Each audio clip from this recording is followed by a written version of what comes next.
Assalamualaikum warahmatullahi wabarakatuh. Kami dari kelompok pengadaan sistem informasi pasar rakyat Sipara mempresentasikan hasil diskusi kami mengenai laporan tugas besar manajemen proyek TIK. Dengan saya sendiri, Widari Hayati, dengan NIM 23111202060. Saya Nisa Saroh dengan NIM D311102063. Saya Fitri Kusuma Tias dengan NIM 23111020068. Saya Trina Bila Farha dengan NIM 23111102071. Saya Anissa Syifa Mustikaryanto, NIM 23111020086. Baik, untuk yang pertama ada Scope Management Plan.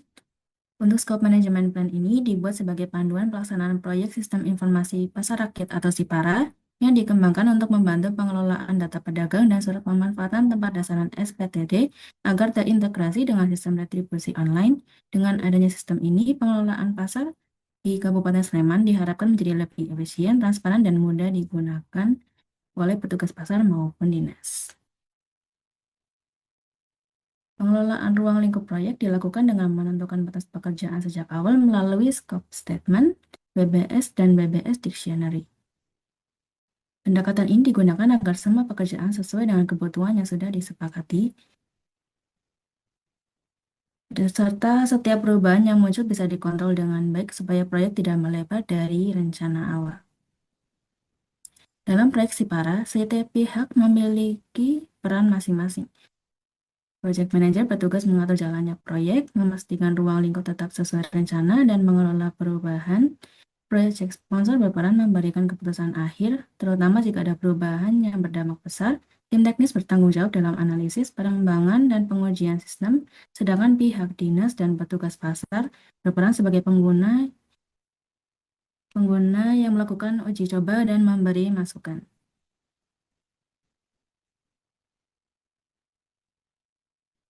Kemudian, ruang lingkup proyek ditentukan berdasarkan KAK SIPARA. Fokus utama proyek ini adalah pengembangan aplikasi berbasis web untuk mengelola data pedagang, tempat dasaran, komoditas, serta status SPTD, sekaligus mengintegrasikannya dengan sistem retribusi online. Proyek ini memiliki batasan waktu selama 45 hari kalender dengan skema kontrak lump sum.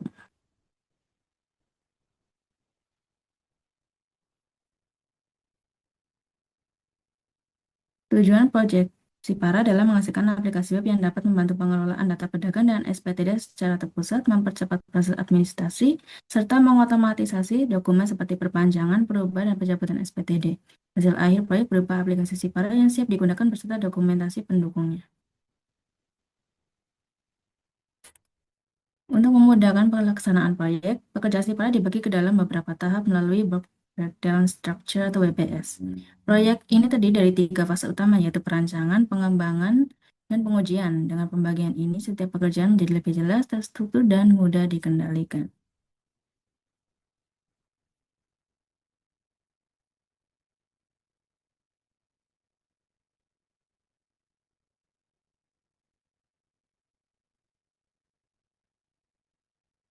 Pemeriksaan ruang lingkup dilakukan secara bertahap di setiap fase proyek. Tim melakukan pengecekan berdasarkan BPS, hasil pengujian, serta uji coba langsung oleh pengguna melalui User Acceptance Testing atau UAT. Jika semua fungsi sudah berjalan sesuai kebutuhan, maka hasil pekerjaan akan diterima secara resmi oleh pihak sponsor. Agar proyek tetap berjalan sesuai rencana, setiap perubahan ruang lingkup harus melalui proses change request. Perubahan akan ditinjau dampaknya terhadap waktu, biaya, dan kualitas sebelum disetujui. Dengan cara ini, proyek SIPARA tetap terkendali dan tidak keluar dari ruang lingkup yang sudah disepakati sejak awal. Kemudian selanjutnya, Yang kedua yaitu Schedule Management Plan. Yang kedua, adanya Schedule Management Approach. Pendekatan manajemen jadwal bertujuan untuk memastikan seluruh aktivitas proyek SIPARA dapat direncanakan, dipantau, dan dikendalikan secara efektif sehingga proyek dapat diselesaikan dalam jangka waktu 45 hari kalender. Ke bawah. Penyusunan jadwal proyek didasarkan pada WBS yang mencangkup fase desain, pemrograman, serta pengujian dan deployment. Pengelolaan jadwal dilakukan menggunakan Microsoft Project dengan dukungan Gantt chart, network diagram, dan Neostar. Pengembangan jadwal meliputi penetapan aktivitas, penentuan ketergantungan antara aktivitas, estimasi durasi, alokasi sumber daya, serta identifikasi jalur kritis proyek. Jadwal yang telah disusun akan direview oleh project manager, tim pengembang, project sponsor, dan stakeholder dinas, kemudian ditetapkan sebagai baseline jadwal resmi. Milestone utama proyek meliputi penyelesaian desain sistem, modul back-end, dan front-end, seluruh proses coding dan pengujian, user acceptance testing atau UAT, deployment, serah terima aplikasi, serta penutupan proyek. Pengendalian jadwal dilakukan melalui pemantauan progres secara berkala, identifikasi deviasi, serta penyesuaian jadwal apabila diperlukan yang dilaporkan kepada para pemangku kepentingan. Selanjutnya ke bawah. Ada schedule control. Ke bawah lagi. Schedule control bertujuan untuk memastikan pelaksanaan proyek tetap berjalan sesuai dengan baseline jadwal dan dapat diselesaikan dalam waktu 45 hari kalender. Pengendalian jadwal dilakukan secara berkala melalui pemantauan progres, perbandingan antara rencana dan realisasi, serta identifikasi potensi deviasi. Apabila ditemukan hambatan signifikan, dilakukan analisis deviasi dan penyesuaian jadwal sebagai tindakan korektif. Pembaruan jadwal dilakukan setiap 2 minggu dengan mencatat tanggal mulai aktual, tanggal selesai aktual, serta persentase penyelesaian setiap aktivitas. Selanjutnya ke bawah. Selanjutnya ada schedule change dan threshold. Proyek Sipara memiliki durasi 45 hari kalender dengan ambang batas perubahan jadwal sebesar 10% yang ditetapkan oleh project sponsor. Setiap perubahan jadwal yang berpotensi melampaui ambang batas tersebut wajib diajukan dan memperoleh persetujuan dari proyek sponsor sebelum diterapkan. Manajer proyek bersama tim melakukan evaluasi terhadap dampak perubahan jadwal terhadap aktivitas yang terdampak, varian jadwal, ruang lingkup, dan sumber daya proyek. Persetujuan proyek sponsor diperlukan apabila perubahan menyebabkan durasi suatu work package atau durasi keseluruhan proyek berubah sebesar 10% atau lebih. Perubahan jadwal yang berada di bawah ambang batas 10% dapat disetujui secara internal oleh manajer proyek.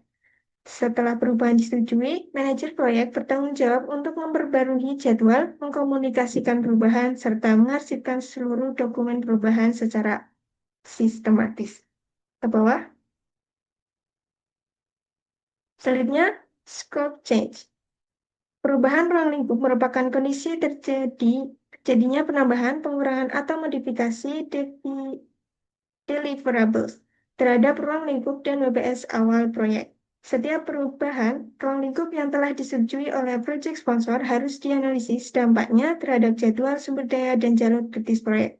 Apabila hasil analisis menunjukkan bahwa perubahan tersebut berpotensi mengancam batas penyelesaian 45 hari kalender, manajer proyek dapat mengajukan permohonan baseline jadwal. Baseline jadwal hanya dapat diterapkan setelah memperoleh persetujuan resmi dari proyek sponsor. Dampak perubahan ruang lingkup dimonitor melalui mekanisme schedule control dengan menggunakan ambang batas perubahan jadwal sebesar 10% dan baseline jadwal baru wajib didokumentasikan serta dikomunikasikan kepada seluruh pemangku kepentingan. Ke bawah, cost management. Selanjutnya, cost management approach. Pengelolaan biaya proyek Sipara dilakukan berdasarkan work breakdown struktur level 4 melalui pembentukan control account. Pengendalian biaya proyek menerapkan metode Earned Value Management (EVM). Matriks kinerja yang digunakan meliputi P-value, Earned Value, Actual Cost, Cost Variance, Schedule Variance, Cost Performance Index, dan Schedule Performance Index. Pengakuan kemajuan pekerjaan dilakukan dengan menggunakan aturan 50/50 pada level work package. Ambang batas kinerja ditetapkan dengan status kuning pada deviasi sebesar plus minus 0,1 dan status merah pada deviasi sebesar 0,2 yang memerlukan tindakan korektif segera. Project Manager bertanggung jawab atas pemantauan dan pelaporan biaya proyek, sedangkan setiap perubahan anggaran harus memperoleh persetujuan proyek sponsor atau PPK. Selanjutnya, ke bawah, measuring project cost. Pengukuran biaya proyek dilakukan menggunakan earned value management pada setiap control account sesuai dengan WPS. Proses perhitungan dengan pencatatan kinerja biaya dibantu oleh Microsoft Project dan Spreadsheet anggaran untuk memastikan keterlacakan biaya. Evaluasi kinerja biaya dan jadwal dilakukan melalui pemantauan mingguan serta laporan 2 mingguan yang mencakup perhitungan estimate to complete, dan estimate at completion. Selanjutnya ada performance threshold. Status kinerja jadwal dan biaya ditentukan berdasarkan nilai schedule perform index dan cost perform index. Nilai antara 0,9 hingga 0,8 atau 1,1 hingga 1,2 menunjukkan status kuning, sedangkan nilai di bawah 0,8 atau di atas 1,2 menunjukkan status merah yang memerlukan tindakan korektif. Selanjutnya ke bawah. Reporting format. Kinerja biaya proyek dilaporkan dalam laporan status proyek bulanan. Laporan tersebut menguat matriks earned value, analisis varians biaya dan jadwal, tren kinerja, rekomendasi tindakan koreksi, serta change request yang terkait. Selanjutnya ada cost variance respon proses. Apabila nilai SPI atau CPI melewati ambang batas yang telah ditetapkan, Project Manager wajib menyusun cost variance corrective action plan. Opsi tindakan korektif disampaikan kepada project sponsor paling lambat 5 hari kerja setelah varians teridentifikasi. Dan baseline biaya atau jadwal dapat diperbarui setelah memperoleh persetujuan resmi. Selanjutnya, cost change control process. Seluruh perubahan biaya proyek harus diajukan melalui change request tertulis.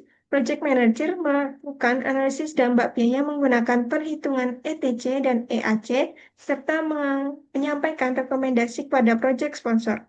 Perubahan anggaran utama hanya dapat diimplementasikan setelah memperoleh persetujuan resmi dari project sponsor dan dilakukan pembaruan baseline. Selanjutnya, project budget. Anggaran project terdiri atas biaya tetap sebesar 2 juta, biaya material sebesar 2.279.000, dan biaya kontraktor sebesar 50 juta. Total nilai HPS proyek adalah 54.279.000 dengan manajemen service sebesar 721.000 yang dialokasikan untuk kebutuhan tak terduga. Selanjutnya akan disampaikan oleh teman saya. Oke, selanjutnya ada dokumen Communication Management Plan. Dokumen ini berfungsi sebagai pedoman komunikasi selama proyek berlangsung. Dokumen ini menjelaskan jenis informasi yang akan dikomunikasikan, tingkat detail, dan format informasi, metode komunikasi yang digunakan. Selanjutnya, pada bagian Communication Management Approach, pendekatan manajemen komunikasi pada proyek pengadaan sistem informasi pasar rakyat atau SIPARA dirancang secara terencana dan terstruktur untuk memastikan seluruh informasi proyek tersampaikan secara jelas, tepat waktu, dan sesuai dengan kebutuhan masing-masing pemangku kepentingan. Di sini, manajemen proyek berperan secara proaktif dalam memastikan komunikasi proyek berjalan efektif. Kebutuhan komunikasi proyek didokumentasikan dalam matriks komunikasi yang nantinya akan digunakan sebagai acuan utama untuk menentukan jenis informasi yang akan dikomunikasikan. Pihak yang bertanggung jawab menyampaikan informasi, waktu, atau frekuensi komunikasi, serta pihak penerima informasi. Selanjutnya ada Communication Management Constraints. Meskipun manajemen komunikasi merupakan aspek yang sangat penting dalam pengelolaan proyek, pelaksanaannya tetap harus dilakukan secara efektif dan berada dalam batasan waktu, biaya, dan sumber daya yang telah dialokasikan. Seluruh aktivitas komunikasi pada proyek SIPARA dilaksanakan sesuai dengan anggaran, jadwal, dan alokasi sumber daya proyek yang telah disetujui.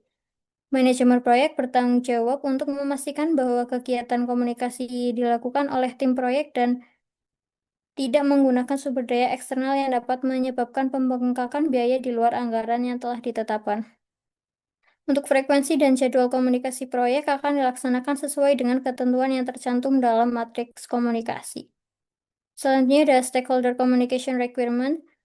Sebagian besar proyek melibatkan berbagai pemangku kepentingan dengan kepentingan peran dan tingkat pengaruh yang berbeda terhadap proyek. Oleh karena itu, tim proyek perlu mengidentifikasi dan memahami kebutuhan komunikasi masing-masing pemangku kepentingan agar penyampaian informasi proyek dapat dilakukan secara efektif. Sebagai bagian dari proyek identifikasi pemangku kepentingan proyek, manajemen proyek akan melakukan komunikasi dengan setiap pemangku kepentingan untuk mengetahui preferensi mereka terkait frekuensi dan metode komunikasi. Komunikasi proyek secara standar akan dilaksanakan sesuai dengan ketentuan dalam matriks komunikasi. Selain preferensi, frekuensi, dan metode komunikasi, kebutuhan komunikasi pemangku kepentingan juga mencakup identifikasi saluran komunikasi proyek dan memastikan bahwa seluruh pemangku kepentingan memiliki akses terhadap saluran tersebut. Selanjutnya ada rules. Seperti yang sudah disampaikan di atas, di sini ada rules project sponsor, ada program manager, lalu ada key stakeholders, lalu ada business analyst, system analyst, project manager, UI UX designer, database designer, front-end developer, back-end developer, tester, DevOps, trainer, dan user dinas, serta ada petugas pasar. Selanjutnya ada project team directory. Nah, pada tabel berikut menyajikan informasi kontak seluruh pihak yang telah diidentifikasi dalam rencana manajemen komunikasi proyek SIPARA. Untuk selanjutnya, communication methods dan teknologi. Agar komunikasi proyek berjalan efektif, informasi proyek harus dapat disampaikan kepada seluruh pihak yang terlibat melalui metode dan teknologi yang tersedia dan sesuai. Untuk penentuan metode dan teknologi komunikasi merupakan bagian dari penetapan kebutuhan komunikasi pemangku kepentingan. Tim proyek akan menetapkan metode komunikasi yang digunakan dengan mempertimbangkan kebutuhan komunikasi stakeholder, ketersediaan teknologi baik internal maupun eksternal, serta kebijakan dan standar organisasi yang berlaku pada instansi pelaksana proyek SIPARA. Sebagai sarana utama, proyek SIPARA memanfaatkan media seperti cold storage atau sistem manajemen dokumen resmi instansi. Media ini digunakan untuk menyimpan pembaruan proyek, menyimpan laporan, serta mendukung kolaborasi antara tim proyek dan pemangku kepentingan. Selanjutnya ada confusion matrix. Bisa ke bawah. Nah, pada tabel berikut mengidentifikasi kebutuhan komunikasi dalam proyek SIPARA dan menjadi acuan pelaksanaan komunikasi proyek.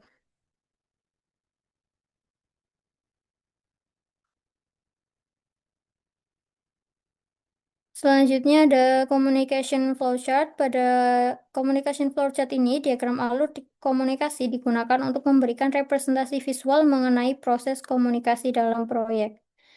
Untuk diagramnya bisa dilihat di bawah. Untuk selanjutnya ada guidelines for meetings yang mengatur aturan agenda rapat, notulensi rapat, action item, terus ada pimpinan rapat, pencatat rapat, pengatur waktu, dan parking lot. Selanjutnya ada communication standards. Standarisasi merupakan pendekatan yang efektif untuk menyederhanakan kompleksitas komunikasi dalam manajemen proyek. Ke bawah. Untuk proyek SIPARA, seluruh komunikasi proyek yang bersifat formal akan menggunakan format dan template standar yang telah ditetapkan oleh organisasi pelaksana proyek. Jenis komunikasi formal yang menggunakan standar tersebut sebagaimana tercantum dalam Communication Matrix meliputi ada kick-off meeting, ada rapat tim proyek, ada rapat desain teknis, ada rapat status proyek bulanan, dan yang terakhir ada laporan status proyek. Selanjutnya ada communication escalation proses. Komunikasi yang efektif dan tepat waktu merupakan kunci keberhasilan dan penyelesaian proyek SIPARA. Oleh karena itu, setiap perselisihan, konflik, atau ketidaksesuaian yang berkaitan dengan komunikasi proyek harus diselesaikan secara terstruktur agar tidak mengganggu jalannya proyek. Berikut ada tingkatan prioritas, pihak pengambilan keputusan, serta batas waktu penyelesaian permasalahan komunikasi yang tersedia pada tabel berikut. Untuk catatan, informasi sensitif atau rahasia wajib mendapat persetujuan dari project sponsor sebelum disampaikan pihak eksternal. Selanjutnya ada Glossary of Communication Terminology. Sini juga telah disediakan tabelnya. Untuk catatannya, informasi sensitif juga tetap harus meminta persetujuan project sponsor sebelum disampaikan kepada pihak eksternal. Untuk selanjutnya ada dokumen Human Resource Plan. Dokumen ini memberi gambaran umum tentang apa saja yang tercakup dalam rencana serta bagaimana project manager dan tim proyek dapat memanfaatkan rencana tersebut untuk mengelola aktivitas sumber daya manusia secara efektif sepanjang siklus hidup proyek hingga penutupan. Tujuannya untuk memastikan keberhasilan proyek dengan menjamin ketersediaan sumber daya yang tepat dan kompeten. Selanjutnya ada roles dan responsibilities. Di sini peran dan tanggung jawab anggota tim proyek serta pemangku kepentingan didefinisikan untuk memastikan akuntabilitas, alur keputusan yang jelas, dan penyelesaian deliverable sesuai target. Di sini ada yang pertama ada dari project manager yang bertanggung jawab untuk keberhasilan keseluruhan proyek. Selanjutnya ada project sponsor yang memiliki otoritas akhir persetujuan anggaran dan lain-lain yang bertugas untuk membuat keputusan strategis, menilai rekomendasi PM, dan memberikan persetujuan dari baseline bila diperlukan. Selanjutnya ada business analyst yang bertanggung jawab untuk mengumpulkan dan memvalidasi kebutuhan fungsional dan non-fungsional dari role dinas, petugas pasar, dan pemangku kepentingan lainnya. Selanjutnya ada sistem atau database designer. Di sini bertugas untuk merancang arsitektur data dan struktur database. Peran ini berwenang menetapkan spesifikasi teknis database dan merekomendasikan perubahan struktur data.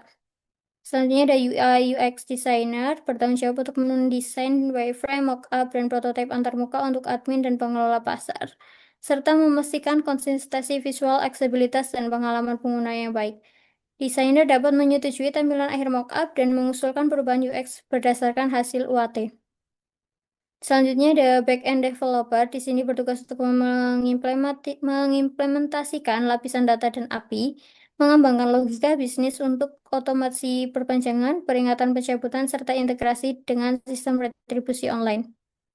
Selanjutnya ada front-end developer. Di sini bertanggung jawab untuk membangun antarmuka pengguna sesuai dengan mockup UI UX dan menghubungkan front-end ke API, serta memastikan responsivitas dan validasi input, serta menjaga pengalaman pengguna yang lancar. Selanjutnya ada tester atau QA. Di sini bertugas untuk menyusun rencana pengujian, membuat dan menjalankan test case untuk unit, sistem, dan performance testing, lalu mencatat serta melaporkan bug dan memverifikasi perbaikan sebelum UAT. Selanjutnya ada DevOps atau deployment. Di sini bertanggung jawab untuk menyiapkan lingkungan server, staging, dan produksi, melakukan deployment aplikasi, mengelola konfigurasi backup monitoring, serta memastikan keamanan dan ketersediaan layanan. Selanjutnya ada trainer atau knowledge transfer. Di sini bertugas untuk menyusun materi pelatihan, modul pengguna, dan panduan operasional, serta melaksanakan sesi pelatihan untuk petugas pasar dan staf dinas. Yang terakhir ada functional managers. Di sini bertugas untuk menyediakan sumber daya sesuai staffing plan dan melakukan penilaian kinerja formal atas staf yang ditugaskan berdasarkan masukan dari PM. Lalu ada project organizational chart. Di bagian ini menampilkan hubungan tugas proyek dengan anggota tim menggunakan pendekatan RAG untuk menggambarkan siapa yang responsible, accountable, consulted, dan informed pada setiap aktivitas utama. Tujuannya untuk memperjelas tanggung jawab terkait tugas sehingga koordinasi dan pengambilan keputusan berjalan dengan lancar. Berikut ada role-nya dan ada keterangannya juga dari ARJ-nya. Lalu selanjutnya ada staffing management. Pada bagian ini menjelaskan kapan dan bagaimana kebutuhan sumber daya manusia akan diperoleh, jadwal kebutuhan dan pelepasan sumber daya. Lalu ada pelatihan bila ada kesenjangan keterampilan, mekanisme penilaian kerja, serta sistem penghargaan dan pengakuan. Ada staff manajemen, juga ada staff acquisition, yaitu kas dulu. Staff proyek akan terdiri dari sumber daya internal, tidak ada outsourcing atau kontraktor dalam ruang lingkup proyek ini. Project manager akan bernegosiasi dengan manajer fungsional dan kepala departemen untuk mengidentifikasi dan menugaskan sumber daya sesuai struktur organisasi proyek. Lalu ada resource calendars. Proyek berlangsung selama 5 minggu dan seluruh sumber daya yang diperlukan harus tersedia sebelum proyek dimulai. Di sini ada gambaran untuk setiap roles dan jam kerjanya dalam 1 minggu. Lalu ada training. Saat ini tidak ada jadwal pelatihan karena organisasi memiliki staf dengan kompetensi yang memadai. Untuk performance review, project manager akan meninjau tugas yang ditugaskan kepada setiap anggota pada awal proyek dan mengkomunikasikan ekspektasi kerja. Lalu ada recognition and rewards. Berikut beberapa bentuk penghargaan yang direncanakan untuk meningkatkan motivasi. Ada perayaan bersama, ada sertifikat penghargaan, ada foto anggota, dan tiket nonton keluarga. Semua mekanisme penghargaan akan dikomunikasikan di awal proyek dan kriteria penilaian transparan agar adil dan dapat dipertanggungjawabkan. Untuk selanjutnya akan disampaikan oleh teman saya. Oke, selanjutnya adalah Quality Management Plan. Untuk introduction, Quality Management Plan ini menjadi panduan untuk memastikan kualitas proyek Sipara terjaga dari awal sampai akhir. Dokumen ini menjelaskan bagaimana kualitas direncanakan, dijaga, dan dikontrol agar hasil proyek sesuai dengan KAK, ruang lingkup, dan jadwal yang telah disepakati. Eh, untuk selanjutnya, Quality Management Approach.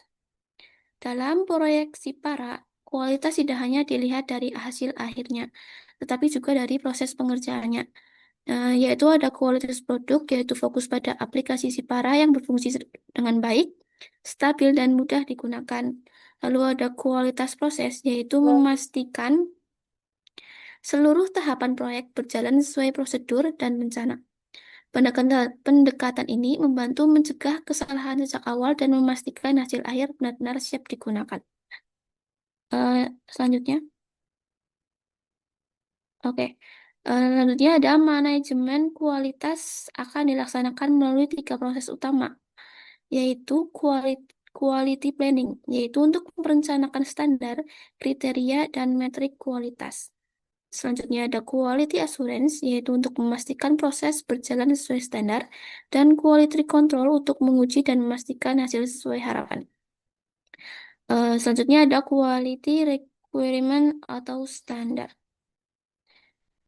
Bahwa standar dan kebutuhan kualitas untuk proyek sistem informasi pasar rakyat Sipara ini terpenuhi. Standar dan kebutuhan kualitas mencakup kualitas produk dan kualitas proses, serta memastikan bahwa mereka sesuai dengan kerangka acuan kerja, rencana manajemen ruang, dan rencana manajemen jadwal. Kebutuhan terhadap standar kualitas akan dibuktikan dengan menggunakan metode berikut, yaitu produk quality. Selama proyek berlangsung, jika ditemukan standar kualitas produk baru atau kebutuhan yang tidak tercantum dalam dokumen awal, standar tersebut akan dicatat dalam dokumen proyek dan diberitahu kepada semua pemangku kepentingan. Hasil pengujian fungsional, pengujian sistem, serta user acceptance testing menunjukkan bahwa produk memenuhi standar kualitas apabila semua fungsi berjalan sesuai kebutuhan dan diterima oleh pengguna akhir. Next. Lanjut ke quality assurance. Quality assurance dilakukan secara berkala pada setiap milestone proyek. Tim proyek bersama project manager mengevaluasi apakah proyek pengembangan, pengujian, dan implementasi sudah sesuai rencana. Jika ditemukan kendala, perbaikan segera dilakukan agar kualitas tetap terjaga. Berikut ada quality assurance matrix. Untuk mendukung pelaksanaan quality assurance, digunakan matriks quality process sebagai berikut. Ada proses perancangan sistem dengan standar yang diterima, yaitu sesuai dengan KAK, pengembangan aplikasi dengan standar modul sesuai spesifikasi dan bebas error. Lalu ada proses pengujian sistem, yaitu standar seluruh skenario uji berjalan sesuai rencana. Yang terakhir ada implementasi dan UAT. yaitu sistem diterima oleh pengguna akhir. Next, ke quality control. Quality control ini lebih fokus kepada hasil akhir, yaitu aplikasi SIPARA. Pengujian dilakukan mulai dari fungsi, integrasi, kinerja, hingga kemudahan penggunaan. Proyek dinyatakan berhasil jika aplikasi lolos pengujian dan diterima oleh pengguna melalui UAT. Berikut adalah produk quality standar dan quality control activities. Standar quality produksi SIPARA mencakup aspek fungsional, kendalan, sistem, kemudahan penggunaan, serta kesesuaian dengan kebutuhan pengguna. Berikut adalah aktivitas quality control dilakukan mulai pengujian sistem dan evaluasi hasil pengembangan aplikasi pada setiap tahap yang telah ditentukan, yaitu ada produk aplikasi SIPARA dengan standar kinerja, seluruh fungsi berjalan dengan sesuai dengan KAK, lalu ada integrasi sistem, standarnya yaitu data terintegrasi dan sinkron, lalu ada kinerja sistem dengan sistem stabil dan responsif, lalu user interface dengan mudah digunakan dan konsisten, lalu terakhir adalah final aplikasi SIPARA yang diterima oleh pengguna. Next. Selanjutnya ada quality control measurement. Bagian ini menjelaskan bagaimana hasil pelaksanaan aktivitas quality control akan dipantau, dicatat, dan dibandingkan dengan standar kebutuhan kualitas yang telah ditetapkan. Selanjutnya ada dokumentasi quality control menjadi bagian dari bukti pendukung dalam proses penerimaan akhir proyek, yaitu ada quality assurance log. Log ini digunakan untuk mencatat hasil pengukuran kualitas proyek pelaksanaan proyek SIPARA. Bisa dilihat dalam tabel berikut. Lalu yang kedua ada quality control log, yaitu yang digunakan untuk mencatat hasil pengukuran kualitas produk, yaitu aplikasi SIPARA sebagai deliverable utama proyek yang dapat dilihat pada tabel berikut ini. Next. Selanjutnya ada yang ketujuh, yaitu stakeholder management strategi. Dokumen ini menjelaskan bagaimana stakeholder dalam proyek SIPARA diidentifikasi, dianalisis, dan dikelola. Tujuannya adalah memastikan semua pihak yang terlibat atau terdampak proyek bisa bekerjasama dengan baik demi keberhasilan proyek. Selanjutnya ada identify stakeholder. Sejak awal proyek, tim sudah mengidentifikasi seluruh pihak yang berkepentingan agar tidak ada yang terlewat. Stakeholder sendiri dibagi menjadi dua, yaitu internal, yaitu pihak di lingkungan Disperindak dan tim proyek, dan eksternal, yaitu vendor sistem, mister teknis, dan pengguna layanan pasar. Identifikasi ini membantu mencegah hambatan, konflik, atau resistensi selama proyek berjalan. Next, case stakeholders. Dari seluruh stakeholder, ditetapkan beberapa case stakeholders, yaitu pihak yang paling berpengaruh terhadap keputusan proyek dan pihak yang paling terdampak oleh implementasi SIPARA. Case stakeholder sendiri menjadi prioritas utama dalam komunikasi dan pelibatan, terutama dalam rapat evaluasi, pengambilan keputusan, dan uji coba sistem. Next. Ke stakeholder analis. Stakeholder dianalisis berdasarkan dua, yaitu power, yaitu seberapa besar pengaruhnya, dan interest, seberapa besar kepentingan terhadap proyek. Hasil analisis ini digunakan untuk menentukan cara terbaik dalam berkomunikasi dan melibatkan masing-masing stakeholder. Next. Selanjutnya itu atas lagi, yaitu ada stakeholder power, interest assessment.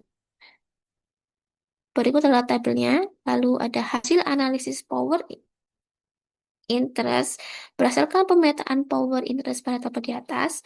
S2 project sponsor dan S3 project manager berada pada kategori case stakeholders karena memiliki power dan interest yang tinggi. Lalu S1 kepala dinas dan S6 vendor system memiliki power tinggi dengan tingkat interest menengah. Selanjutnya ada S5 pengelola pasar memiliki interest tinggi namun power lebih rendah. Lalu S4 tim teknis dan S7 admin sistem memiliki power dan interest relatif lebih rendah sehingga memerlukan pengelolaan minimal.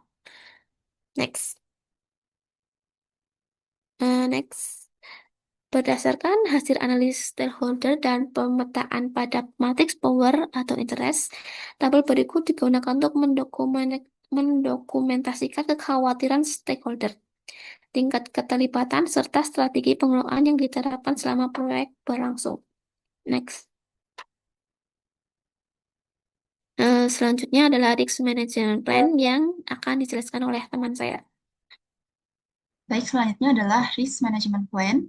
Risk Management Plan ini disusun sebagai pedoman dalam mengidentifikasi, menganalisis, memantau, dan juga mengendalikan risiko yang mungkin timbul dalam proyek. Nah, sebelum proses manajemen risiko ini dilakukan, ada beberapa elemen proyek yang telah ditetapkan, yakni di ruang lingkup pekerjaan, jadwal, anggaran, sumber daya, serta target keluaran proyek. Selanjutnya ada top 3 risk. Ada 3 risiko utama dalam probabilitas dan dampak tertinggi terhadap proyek SIPARA, yakni keterlambatan pengembangan dan penyelesaian aplikasi. Ini mitigasinya bisa dilakukan dengan penyusunan jadwal yang rinci dan pemantauan progres secara berkala, serta prioritas fitur utama sesuai ruang lingkup PAK. Selanjutnya ada kualitas dan kesiapan data pedagang yang berpotensi tidak lengkap atau mungkin tidak konsisten. Ini mitigasinya adalah proses verifikasi dan juga validasi data sebelum dan selama proses migrasi data. Selanjutnya ada risiko integrasi sistem dengan retribusi online. Mitigasinya dilakukan mengenai pengujian integrasi secara bertahap, serta koordinasi intensif antara tim pengembang dan juga pengelola dari sistem. Selanjutnya, risk management approach. Hal ini mencakup proses sistematis di mana tim proyek ini melakukan identifikasi, penilaian, dan pemeringkatan berbagai risiko yang berpotensi mempengaruhi pelaksanaan proyek. Selanjutnya 1.4 ada risk identification. Risk identification ini merupakan identifikasi risiko di proyek yang dilakukan untuk mengenali potensi kejadian yang dapat menghambat pencapaian tujuan proyek. Nah, proses identifikasi ini dilakukan sejak awal pelaksanaan proyek melalui diskusi tim, menelaah dokumen KAK, dan juga pembelajaran dari proyek yang sejenis. Selanjutnya di tabel ini di bawah ada risk identification proyek SIPARA. Dalam daftar resiko, di situ ada kodenya R1, R2, R3, dan juga detail risknya. Selanjutnya 1.5 risk qualification and prioritization.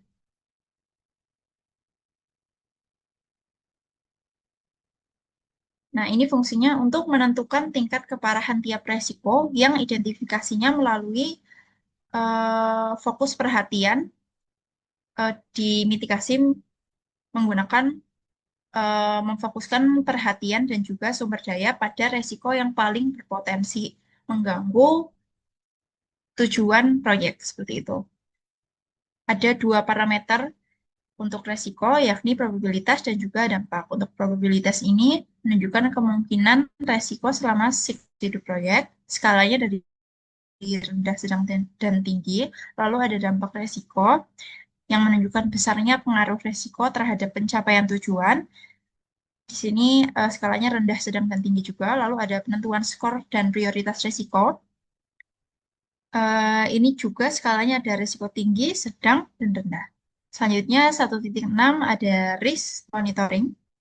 Risk monitoring ini memaparkan mengenai dampak risiko terbesar dalam SIPARA dimasukkan ke dalam project plan, lalu seluruh risiko tersebut nanti dapat dimonitoring secara berkelanjutan selama pelaksanaan proyek.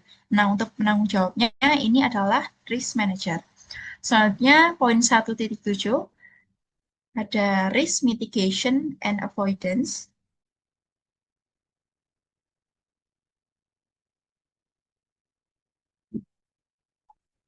Oke, untuk risk mitigation dan avoidance ini merupakan bagian dari pendekatan penanganan resiko. Kalau yang risk avoidance itu menghindari aktivitas beresiko tinggi. Kalau risk mitigation ini mengurangi kemungkinan atau dampak resiko. Selanjutnya ada juga risk acceptance. yaitu untuk menerima resiko tertentu sebagai bagian dari proyek, serta ada risk transference, yaitu mengalihkan resiko kepada pihak lain melalui mekanisme kerjasama antar kontrak. Selanjutnya ada risk register, ke bawah, lagi ke bawah lagi. Oke, risk register ini isinya adalah seluruh resiko yang teridentifikasi, meliputi tingkat probabilitas, lalu dampaknya, kategori resiko, strategi mitigasi, serta perkiraan waktu terjadinya resiko. Nah, dokumen ini disusun melalui pertemuan awal manajemen resiko yang dipimpin oleh project leader. Poin selanjutnya ada procurement management plan. Kita masuk ke procurement management plan.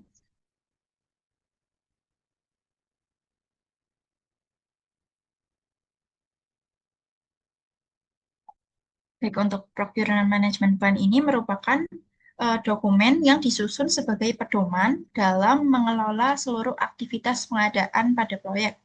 Cakupannya adalah penyediaan jasa, pengembangan sistem informasi, mulai dari perencanaan, pemrograman, pengujian, sampai dengan pengembangan dan serah terima sistem. Selanjutnya pada poin selanjutnya yaitu procurement management approach. Procurement management approach ini merupakan pendekatan yang dirancang untuk memastikan seluruh aktivitas pengadaan dapat dikelola secara terstruktur, terkontrol, dan mendukung keberhasilan proyek dari tahap perencanaan hingga penutupan kontrak. Yang bertanggung jawab dalam pendekatan ini merupakan project manager, dan cara kerjanya awalnya adalah identifikasi, lalu ada peninjauan, validasi, dan akhirnya dikoordinasikan dengan pihak yang berwenang dalam pengadaan dan kontrak. Next, ada procurement definition.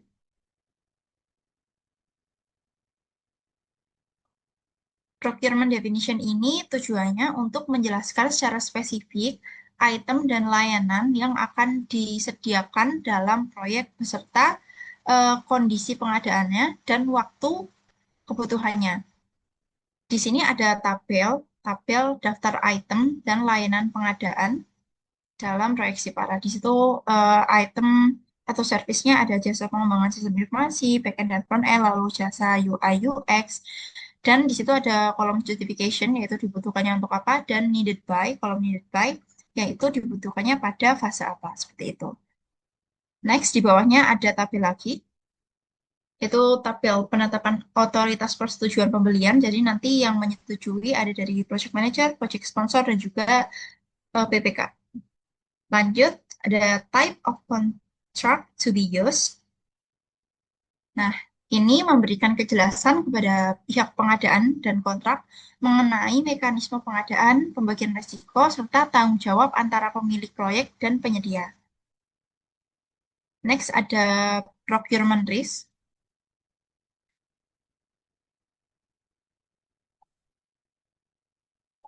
Untuk procurement risk ini merupakan risiko pengadaan yang dapat muncul akibat jenis kontrak yang digunakan.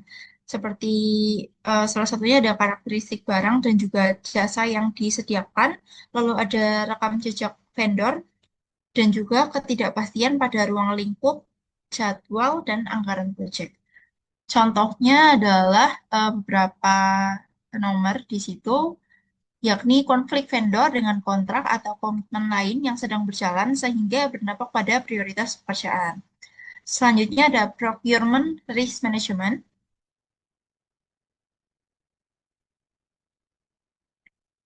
Nah, ini merupakan resiko pengadaan yang akan dikelola sejalan dengan proses manajemen resiko proyek. Cakupannya adalah identifikasi, analisis, perencanaan mitigasi, dan juga pemantauan serta pengendalian risiko. Lalu ada cost determination standardized. Di sini menjelaskan bagaimana biaya dari pengadaan dalam proyek ditentukan serta bagaimana biaya tersebut digunakan sebagai bagian dari kriteria pemilihan penyedia. Terdapat proposal. Nah, proposalnya yang diajukan ini wajib menjelaskan bagaimana vendor akan memenuhi kebutuhan proyeksi para beserta rincian biaya yang dibutuhkan. Selanjutnya ada procurement documentation.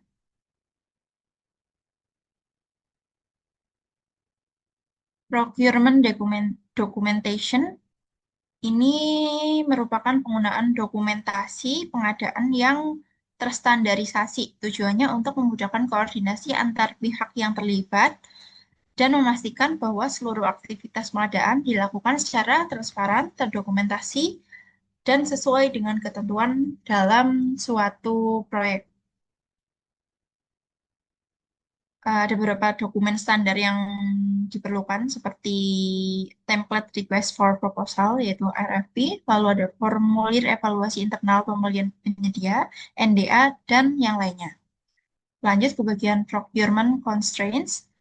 Di bagian ini menjelaskan batasan atau constraints yang harus dipertimbangkan dalam manajemen pengadaan proyek. Batasan ini nantinya dapat mempengaruhi perencanaan, pelaksanaan, dan juga pengendalian aktivitas sehingga wajib untuk diperhatikan secara konsisten dan juga untuk constraint ini mencakup beberapa aspek seperti jadwal, biaya, ruang lingkup, sumber daya, dan teknologi. Lanjut ke kontrak approval process. Kontrak approval process ini tujuannya merupakan bagian dari persetujuan kontrak itu ditetapkan untuk memastikan seluruh keputusan pengadaan dilakukan secara transparan dan sesuai prosedur. Nah, untuk tingkat formalitas dalam persetujuan kontrak itu disesuaikan lagi dengan nilai dan juga tingkat risiko dari pengadaan tersebut. Lanjut ada decision criteria. Decision criteria ini merupakan keputusan yang harus didefinisikan secara jelas sebagai bagian dari procurement management plan untuk nantinya memastikan bahwa proses pemilihan vendor ini dilakukan secara objektif dan transparan. Selanjutnya, vendor management. Vendor management ini merupakan koordinasi yang efektif antara tim dari proyek Sipara, lalu bagian pengadaan dan kontrak, serta vendor agar seluruh produk dan layanan disediakan sesuai dengan kesepakatan kontrak dan memenuhi standar kualitas yang ditetapkan. Untuk penanggung jawab utama dalam pengelolaan vendor adalah project manager. Selanjutnya, performance matrix for procurement activities, yakni pengukuran kinerja untuk pengadaan ini diperlukan untuk memastikan bahwa seluruh aktivitas procurement berjalan sesuai dengan perencanaan. Lalu, metrik kerjanya digunakan sebagai alat pemantauan selama pelaksanaan proyek, sekaligus sebagai bahan evaluasi performa vendor. Di sini ada metrik evaluasinya, skala penilaiannya menggunakan nilai 1 sampai 3, di mana 1 adalah tidak memuaskan, 2 cukup, dan 3 sangat baik. Contoh dari tabel evaluasi kerja vendor seperti di bawah ini, nantinya bisa diisi dengan metrik evaluasi, yakni angka 1 sampai 3. Sekian pemaparan dari saya, akan saya kembalikan kepada Widari. Baik, sekian dari kelompok kami. Mohon maaf jika ada kata yang salah atau pengucapan yang salah. Mohon maaf. Wassalamualaikum warahmatullahi wabarakatuh.